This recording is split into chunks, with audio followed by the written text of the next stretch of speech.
Main eventing a WWE pay-per-view is something most wrestlers can only dream of. A select few are lucky to have done it several times, while some have only managed this remarkable feat once in their careers. For this list, we are looking at proper WWE pay-per-views or premium live events only. No network specials or NXT shows on here, I'm afraid. Also, we are not counting Royal Rumble appearances as a main event, otherwise we would have to put Johnny Knoxville and Drew Carey on here, and I'm simply not prepared to do that. Anyway, I'm Adam Pacitti from Cultaholic Wrestling, and these are 10 wrestlers who main evented just one WWE pay-per-view. Join us.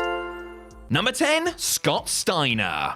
Towards the tail end of WCW's existence, one of their biggest stars, figuratively and in terms of sheer muscle mass, was Big Papa Pump Scott Steiner. After breaking away from his brother and joining the NWO in 1998, Steiner completely changed up his look and attitude, leading to the nonsense-spewing, chainmail-wearing lunatic we all know and love today. From 1991 to 2001, Scott main evented 9 different WCW pay-per-views. These included all 3 in 2001, the final year of the company's existence. As for his time in WWE, that didn't go quite as well. Steiner arrived in a big way at Survivor Series 2002, taking out Matt Hardy and Christopher Nowinski with the help of an effing mic. He then had 2 pay-per-view world title matches against Triple H, which you would think would have earned him the final spot on the card. Sadly not though, although considering how bad those matches were, maybe this was actually a good thing. Freakzilla's one and only headline appearance was alongside brother Rick way back at the 1993 Survivor Series, where he was part of Lex Luger's All-Americans win over Yokozuna and his foreign fanatics.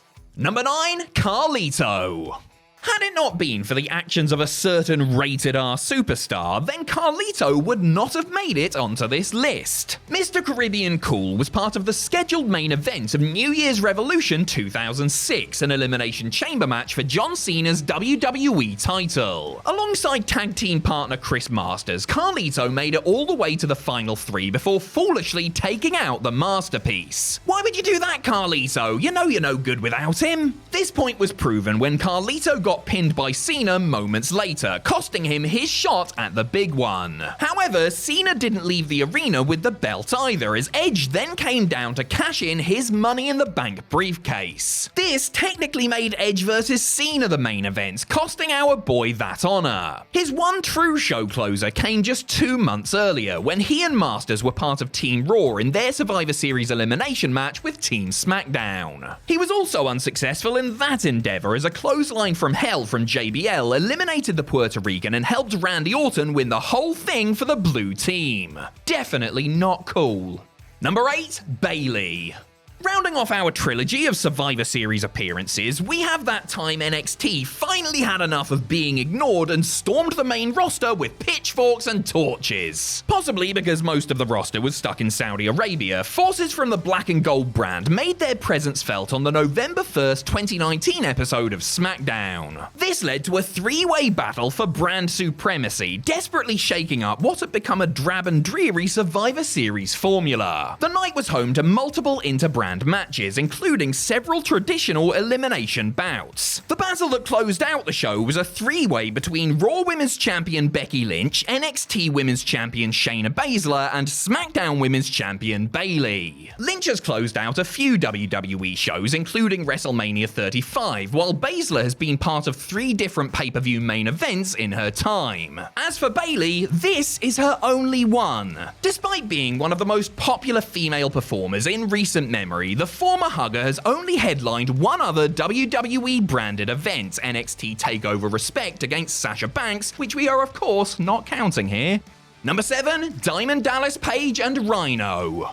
We are lumping these 2 legends together because they were both part of the Invasion pay-per-view's final match, the inaugural Brawl. Try saying that 5 times fast. Diamond Dallas Page rose through the WCW ranks from lowly manager to bona fide superstar. His first main event there was against Randy Savage at Spring Stampede 1997, and he would also be in the finale of the company's last ever major show against Scott Steiner. As for Rhino, he was portrayed as one of the toughest guys in all of ECW, which is truly saying something. He also closed out several of their supercards, mostly in the year 2000. Sadly, after helping the Alliance thwart Team WWF at Invasion, neither man reached this coveted position ever again. Rhino would come close at the aforementioned TakeOver Respect when he and Baron Corbin competed in the finals of the Dusty Rhodes Tag Team Classic. As for DDP, well, we all know how his WWE career turned out. A lot has been said about how badly WWE fumbled the Invasion, and the fact that neither of these massive stars from other companies were ever given a fair shake of the stick is another piece of evidence to support that. Number 6, the New Age Outlaws. Ladies and gentlemen, boys and girls, children. Alright, that's enough. We're not doing the whole thing, not even once. The Road Dogg Jesse James and the badass Billy Gunn both escaped some truly terrible gimmicks to become one of the most over tag teams of all time. Gunn and the DOGG came together in 1997 and gained a huge boost when they joined Triple H's version of D-Generation X in 1998. Before they were officially members, they teamed with the group in their only main event match at No Way Out of Texas in Your House. This was supposed to be DX versus Stone Cold Steve Austin ahead of his and Shawn Michaels' world title match at WrestleMania 14. Unfortunately, HBK was suffering with an injury, so he was subbed out for the natural replacement. Savio Vega? I'm sorry, what? How the hell did you get from Shawn Michaels to the guy that used to play Quang? What is the connection there? Oh yeah, anyway, the match. Austin and his team won, with the Outlaws playing their parts as punching bags rather well. But now seriously, Savio Vega? Number 5, Ahmed Johnson. Ahmed Johnson's career in wrestling is a huge what if. What if he had become WWE champion like he was rumored to be? What if he didn't suffer so many injuries? What if he had never joined WCW and become Big T? Maybe climate change wouldn't have happened or something. Despite being primed for the big time, Johnson only ever closed out a single major WWE event, and even that was an In Your House. The 9th edition of this sub-series was nicknamed International Incident, presumably because it took place in Canada and not because anybody actually violated international law on the night. Although this was WWE in 1996, so don't rule it out. Johnson, who was Intercontinental Champion at the time, teamed up with World Champ Shawn Michaels and Psycho Sid to take on Camp Cornette's Vader, Owen Hart, and the British Bulldog. Fun fact, the Ultimate Warrior was supposed to be in Sid's position, but he left the company after no-showing a bunch of events. The Pearl River native came up short in his one and only main event match as Vader pinned Michaels to give Corny & Co. the W. Number 4, the Iron Sheik. The late great Iron Sheik played a huge role in shaping WWE's golden age. After beating Bob Backlund for the world title in late 1983, Sheik dropped the gold to none other than Hulk Hogan so that the Hulkster could begin his first mammoth run with the belt. Despite being a major player during the company's first foray into pay-per-view, it wasn't until 1991 that the Hall of Famer finally went on last. And even then, it was under a dumb gimmick. At SummerSlam 1991, Hogan and the Ultimate Warrior teamed up to face Slaughter and his 2 henchmen in a handicap match. One of them was General Adnan, who was legitimately in his 50s at the time, and the other was Colonel Mustafa, aka the Iron Sheik. Even though this was the final proper match of the night, you could argue that the actual main event of SummerSlam 91 was the wedding of Randy Savage and Miss Elizabeth. But come on, are you really gonna try and take this away from Sheiky baby? Rest in peace, Bubba. Number 3, Jerry Lawler.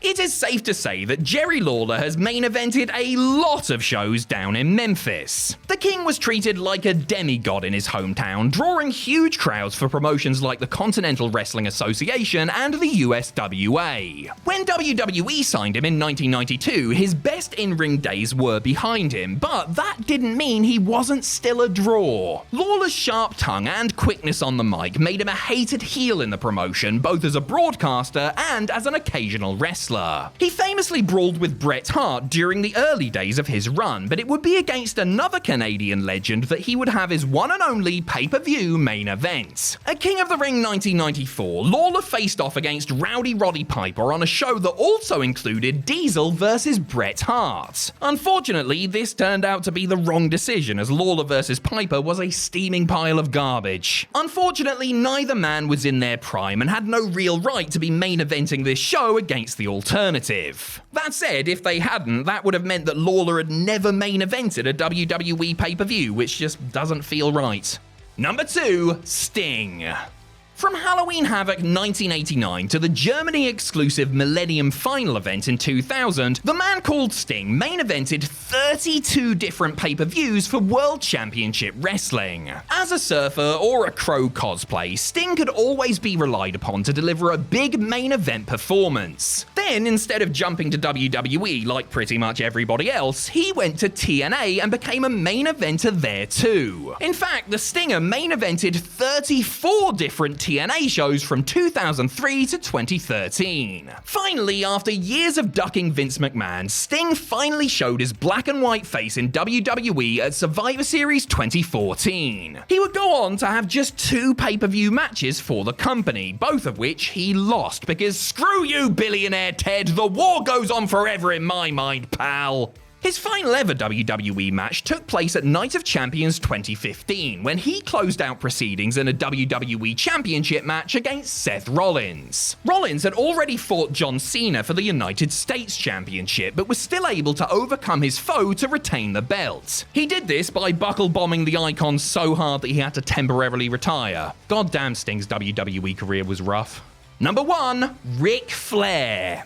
It doesn't feel like it's true, but trust me, it is. Across both of his runs in WWE, the Nature Boy Ric Flair only ever main evented a single pay-per-view. And you know what? It was the first ever bloody Taboo Tuesday. At the 2004 edition of the fan-controlled show, Flair took on Randy Orton in a steel cage match to round off the evening. It lasted just 10 minutes and the Viper won, meaning that one of the greatest of all time has a 0% record in WWE pay-per-view main events. What the hell? The best chance Flair had at closing out another show was at WrestleMania 8, where he should have faced Hulk Hogan for the WWE Championship in an era-defining dream match. Instead, Flair got to face Randy Savage in the middle of the card, whilst Hogan main evented with Sid Justice instead. More like Sid Injustice, am I right? Even though he competed in the main event of many an NWA and WCW show, the fact that Flair only managed to do this once for the biggest wrestling company in the world is as insane as the man himself.